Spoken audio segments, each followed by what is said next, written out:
Want to program your Ford Crown Victoria key fob yourself? It's easier than you think.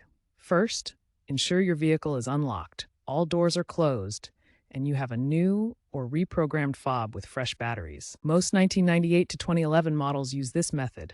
Turn the ignition to on, not start, and cycle it 4 times rapidly, off, off, on, within 10 seconds. The hazard lights should flash, indicating you're in programming mode. Now, press and hold the lock button on the fob until the doors lock and unlock, usually just a second or two. Repeat for any additional fobs. Turn the ignition off to exit. Test your fobs. Pre-2000 models might need the key in the driver's door lock, while post-2005 models sometimes require an OBD2 scanner for resetting. Remember, patience is key. Rushing the process can lock the system for about 30 minutes. What if programming fails? Check for dead batteries or signal interference. The receiver is under the driver's side dash. If problems persist, an OBD2 scanner might be necessary. The rise of DIY communities is shifting key fob programming toward app-integrated systems. Apps now allow smartphone emulation of fobs.